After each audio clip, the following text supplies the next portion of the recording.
দেখেন আপনি কত মাস থেকে ঘুরেতেছেন, বড় একটা লোন করতাম বাড়িতে আমার, বড় একটা লোন করলাম একদিন বলে জমি বেচছি, এটি আমার মোবাইলে 1.5 লাখ টাকা লাগবে। আপনি কোন কতদিন ঘুরে এই যে এত 23,000 টাকা বা হয়েছে, আপনাকে এত টাকা হয়তো 1,000 করে দিলেন। যারা আবার খালি করতাম আস্তে আস্তে সুদ করতে পারতাম। এখন এই যে টাকা নিয়ে বাইকের সাথে কথা বলা লাগে আদা।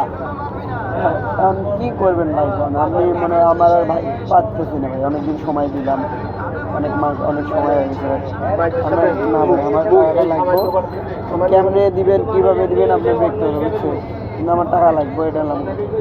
এই মানুষের সাথে কথা বলা, আমি কেন আপনার সাথে আজকে 2 কথা বলবো?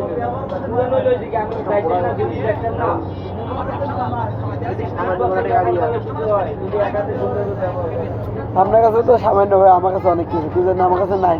না না 20,000 15,000 টাকা লাগলো না, ওটা অনেক কিছু, কিছু না আমার কাছে 1 টাকাও নাই। এখন বিপদের টাইমে 10 টাকা নাই। বিপদের টাইমে আমি মনে করে আসি 10 টাকা পাই না, 10 টাকা নাই আমার কাছে। একটা তো আমি করতে পারি না। এখন আপনি এখন কি করবেন?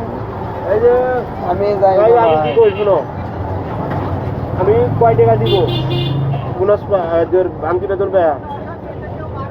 হ্যাঁ তোমার কাছে ফোন দেবো।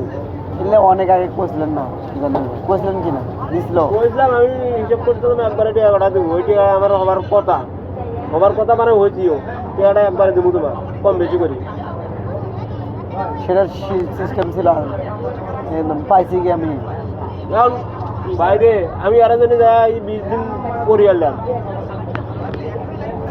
আপনার এই কিস্তি কই উঠবো না বেললে কি আমার দেখার সময় ছিল? তারপরে সময় দিচ্ছি কিনা? হ্যাঁ সময় ছিল, ওটা কি কেউ মানবো? ঠিকই আছে, কথা ঠিক আছে, একজনে না দিয়ে বেলে তো মাথার বাড়ি দিয়ে তো নিয়ের মতো বুদ্ধি নাই। কারণ মনে করো উঠেছে, উঠিয়া টাকাটা দিব বলে বিঘাটা গেল দিব, গেল না, কয় খরচা যাইব, বাড়ি দিয়ে থাকি এলাম দিল না, কি করবে তাহলে? আমি ভাই যত কিছুই করেন সব ইচ্ছা কি জানেন, আমার দোষ। আমি যদি আপনাকে চাপে রাখতাম আরো আগে, টাকাটা আমার ঠিকই উঠতো, বুঝছে বুঝছে, দোষটা আমার। আমার নিজে হলো পাইলে কম বেশি করে দেবো একবারে, আমি কি না কইতাম? টাকাটা উঠছে কম বেশি করে দিয়ে আমার তো একটা দাগ দেখে এখন মানুষের এই টাকাটা এখন ঋণ নেওয়া লাগবে মানুষের, কেন আমি ঋণ নেব টাকা থাকতে? কম বেশি করে দিয়া একবার কি করবে?